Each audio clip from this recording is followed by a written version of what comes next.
Yo, what up, everybody? Welcome back to the Fandom Frequency Network. This is where we get into the entire multiverse of pop culture. It doesn't stop at any particular format. Video games, movies, comic books, music. We cover it all here around these parts. And today, we're going to be focused on the brand new HBO focused series, the latest video game adaptation. Is it possibly the greatest video game adaptation of all time? It just might be, y'all. And that's right, I'm talking about The Last of Us, starring the great Pedro Pascal, Bella Ramsey as Ellie, and of course Pedro Pascal as Joel, and a whole slew of other great actors that we're going to be getting into in just a moment. So don't touch that dial. We're about to get all into it right now.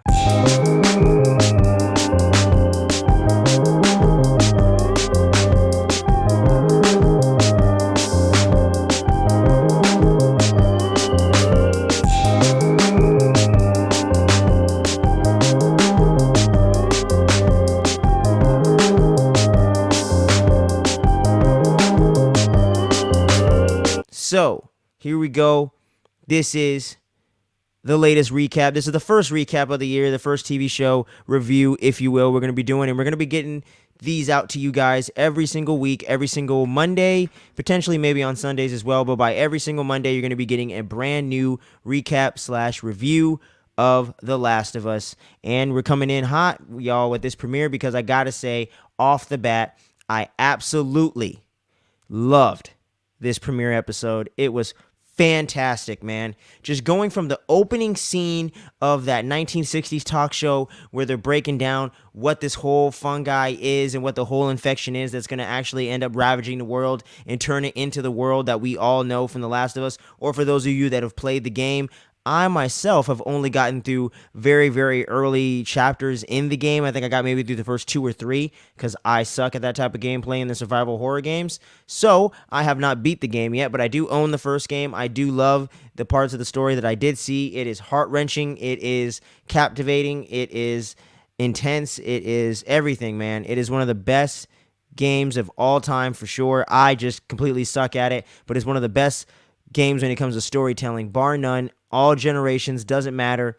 It is fantastic. And the creators over there at Naughty Dog, getting with the creator that did Chernobyl on HBO, I believe, several years ago, getting together to get this series together was phenomenal. And their collaboration and the way they were able to stay so faithful to the game and create something so fresh that can bring in new viewers that don't know anything about the game, which isn't necessarily people like me, but for those of you out there that don't know anything about this particular game, don't know anything about the characters or the world, this is going to be a very, very great place to start. And it's not confusing in any way. They really take their time to set up the world and set you up for what you're going to be in store for with the character of Joel and his journey of meeting up with Ellie and everything he has to go through for 20 years leading up to the journey to get the cure and all that good stuff, man. And I just want to highlight some of my favorite moments, or actually I just want to highlight some of the actors and performances and some of my favorite aspects of the series before we kind of get into the recap portion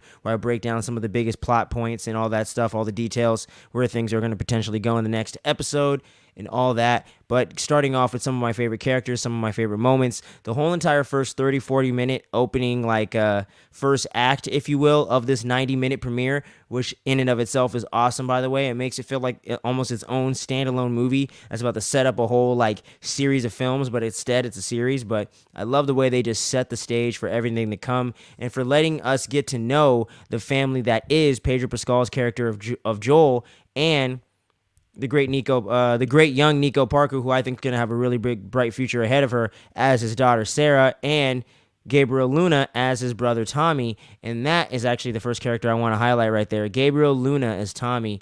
He really, really fit the role and really captured the essence of who Tommy is for what I've seen of clips and some things in the game. Haven't seen much of him because I'm very early on, but I have seen some clips online, YouTube and whatnot. And he really, really definitely captured the vibe. I've only saw that really, really early cutscene. So that's all I've seen of Tommy. But from what I remember seeing in that cutscene in the beginning of the game, Gabriel Luna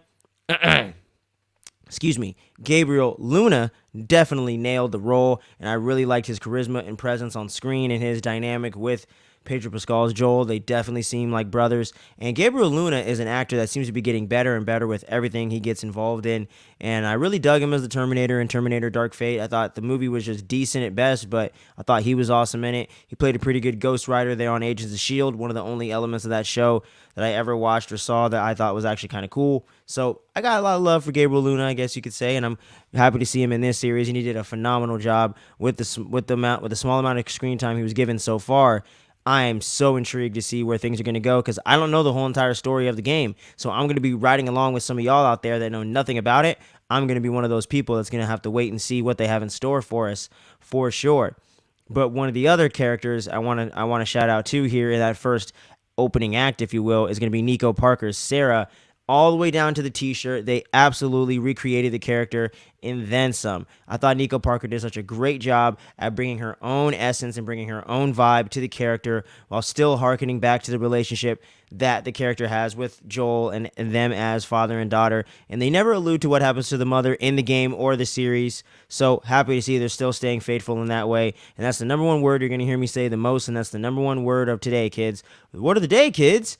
Faithful, man. Just faithful adaptation right there. But Nico Parker's performance was so well done, and she had to do a lot of scenes where she was by herself, just kind of seeing all the things start to get really weird and how the world was starting to slowly reveal signs that something was a little off, and that was really the last day of normalcy and the last day as she would know, the last day of life as she knows it and as the world knows it. And just the way she was able to play up the terror of what was going on in the situation once shit started really hitting the fan. I think she did a great job, had a lot of great chemistry with Pedro Pascal, and just really, really did a great job. So I thought she was definitely a character and actor I wanted to highlight in this thing. And one element, speaking of Faithful, that they did such a great job with was introducing this lady right here. Let me get her name real quick. I already forgot. What the hell is her name?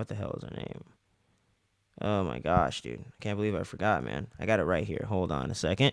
But she actually was the same actress that did the voice acting of the character of Marlene and is the only actor they carried over for this to be Marlene in live action, and that would be the actress, I should say, of Merle Dandridge, who got to play Marlene up in this thing. And I think she did a phenomenal job at capturing the essence of what she did as the character in her voice acting performance in the original 2013 game. I think she did a phenomenal job there, and I thought she was really, really good with the small amount of screen time she's had so far in the series, and I'm not entirely sure if we're going to see more of her as we continue here, but I definitely hope we do. And I've seen her in some other work as well. I've seen some of her other work, some other projects and things like that, so I thought she did a great job as well. And then, of course, I'm going to have to shout out these two, Pedro Pascal's Joel, and, of course, Bella Ramsey's Ellie. Those two did such a phenomenal job at capturing who those characters are in the games, who those characters' personalities are, while also adding their own shades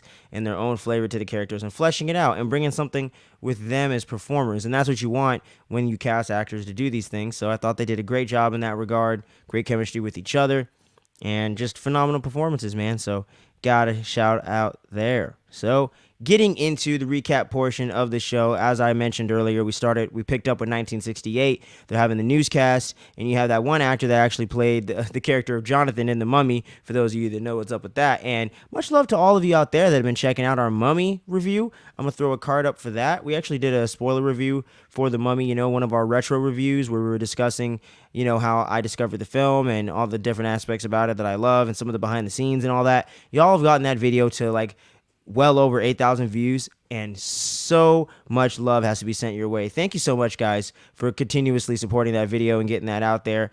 Really, really great stuff, guys. Thank you so much. But getting back on track here, the same actor that played Jonathan in The Mummy is in here explaining the whole fungi and the way that it infects ants and the way that it could potentially, if the world ends up getting progressively warmer as it has in our real life, which is paralleled in their world, then this fungi can spread to other species, other animals, and can and eventually infect humans, which is fucking terrifying.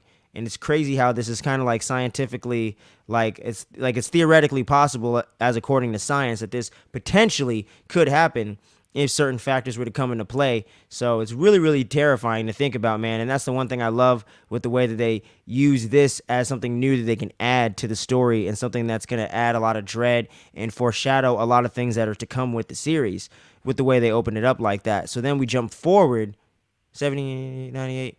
We jump forward 35 years later into 2003, which is a little bit of a departure from the game, because the game actually takes place in the present time of when it was released in real life here in our own universe, and that was 2013. So they actually jumped back a decade, and actually had the story pick up there with them in Austin, Texas in 2003. And then, just day-to-day life, Joel getting ready for work, getting her up and getting her breakfast, getting her ready for school. Tommy comes by so they can go do the job and everything like that. Just another day in the life, and then everything progresses on from there.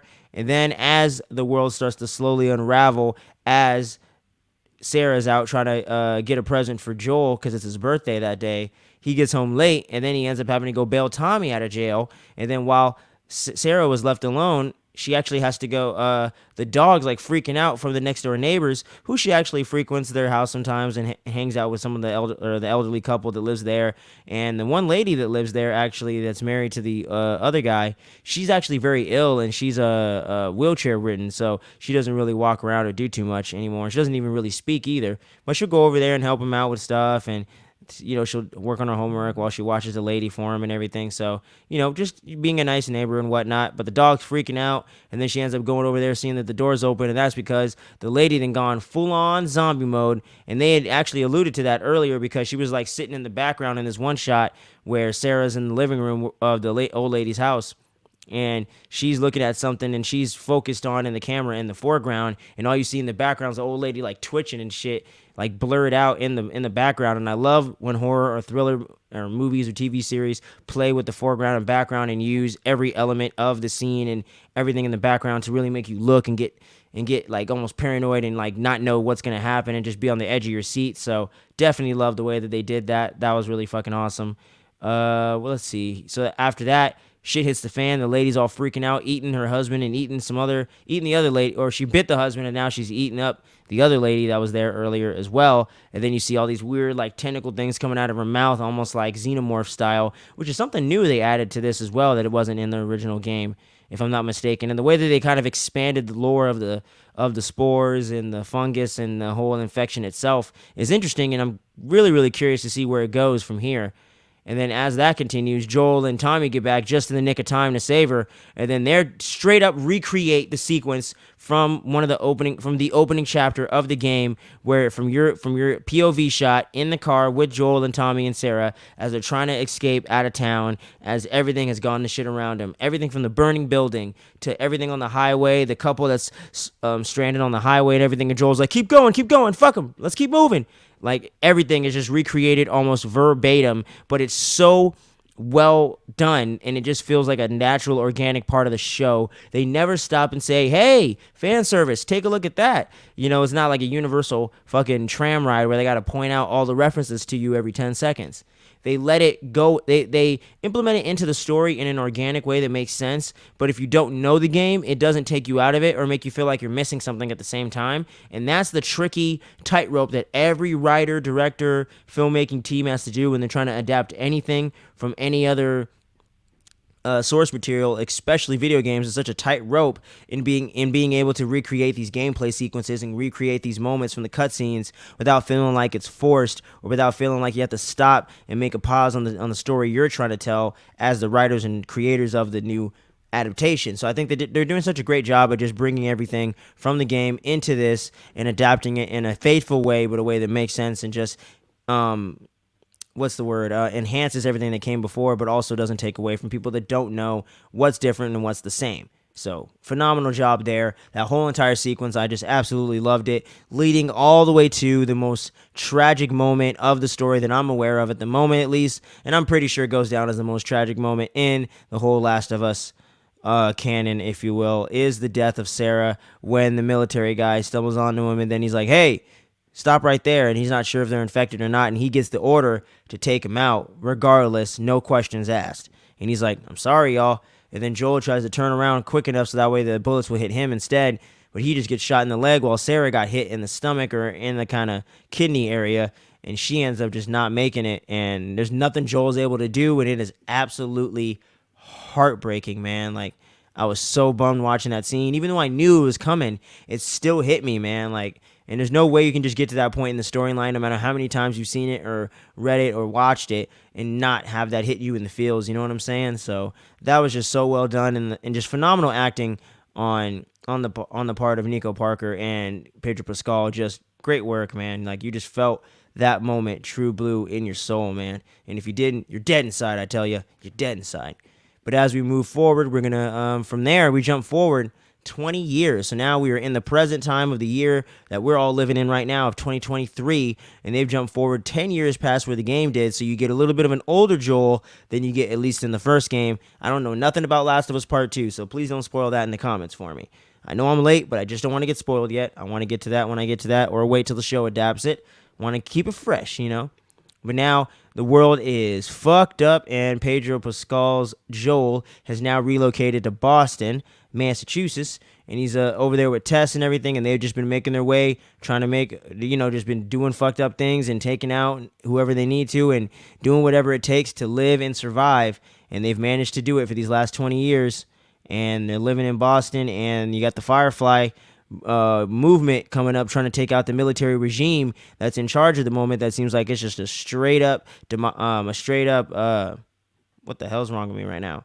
A straight up dictatorship that the Fireflies are trying to get rid of and take over. And that's when we get to the whole second half, where we get introduced to Ellie and we get introduced to Marlene, and we get to see how everything has come together and what our big journey is going to be up ahead. So as Tess is actually in a situation with these one dudes that have actually jumped her and everything, and are trying to interrogate her and get the information and all that, and she's like, "Hey man, you better stop before I sick, or actually you better let me go so I don't sick Joel on you, because you'll know what he's capable of." He's like, "All right, we'll let you go," and she sends him over there anyways, which they've already gotten taken out by Marlene and her people, who are actually getting ready to make a big move right now and just got into a big old dogfight in the streets with these fools.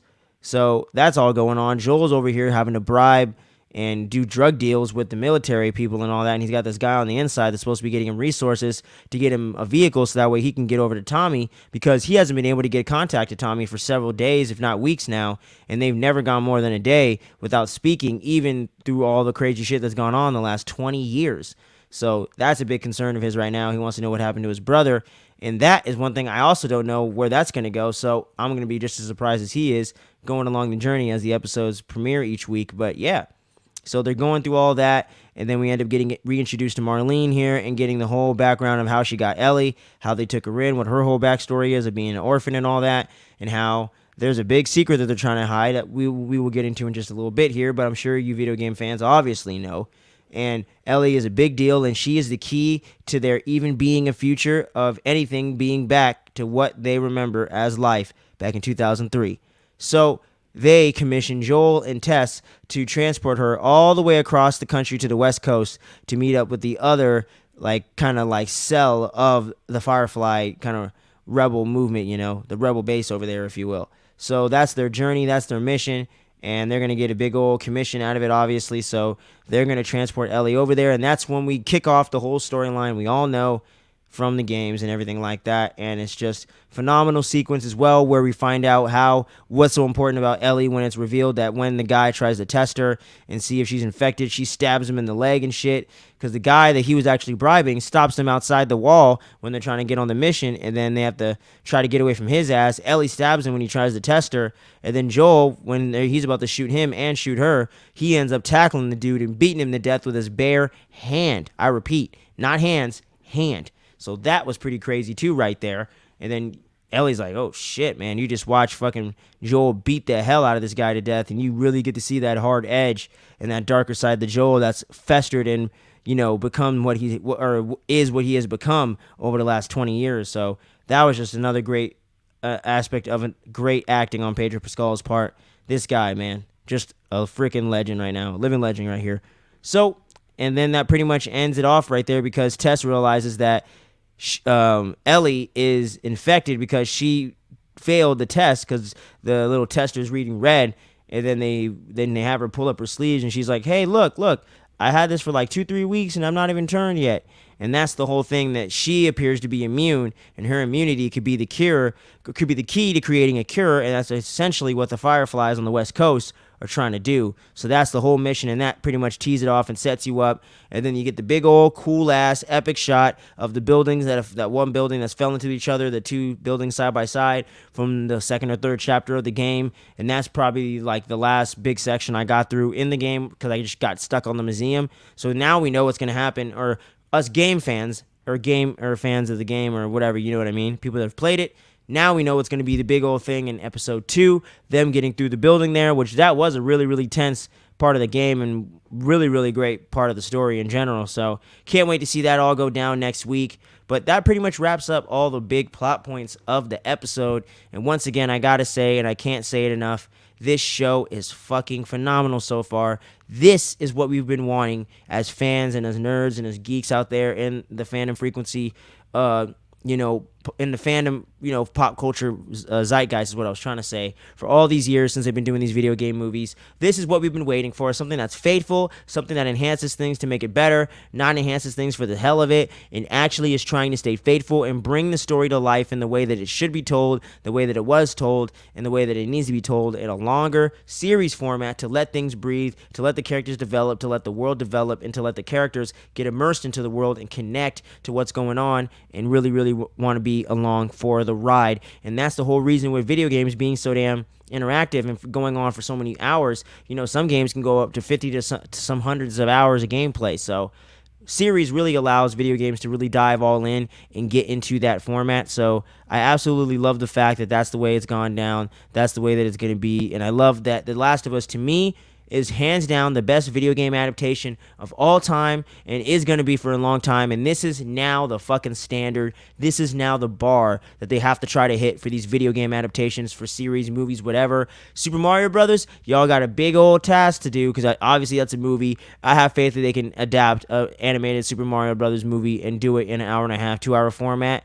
We'll have to wait and see, but the trailers look damn good. So Super Mario Brothers, you got some homework, you got some work to do, you got a lot to live up to. So I'm really hoping that the rest of the series continues on this path for the next 8 episodes. And once again, just make sure you stick around and click subscribe so you don't miss any of our recaps. We're going to be doing these every single Monday. I'll be joined by my boy Skippy and Miguel. Those guys are going to be joining me next week for episode 2. We're going to be getting into all the nitty-gritty goodness, all the fandom frequency dopeness on that. And then each week will be me solo, me Skippy, me Miguel, whatever. But you'll be seeing this from us every single Monday all through the rest of this series. And we'll be doing the same thing for all the week-to-week shows that we'll be checking out, like The Mandalorian Season 3 dropping in March, and the other MCU shows like Loki Season 2, other things like that. We will be covering that week to week. But all the binge model stuff, we're just going to have to get to that ASAP. We all got day jobs. We all got other things we do outside of the show. So we'll kind of have to get to some of those, like that 90s show that's going to be dropping this Thursday. We're going to have to get to that as soon as we can get to it. I'm definitely going to check it out, see if I dig it,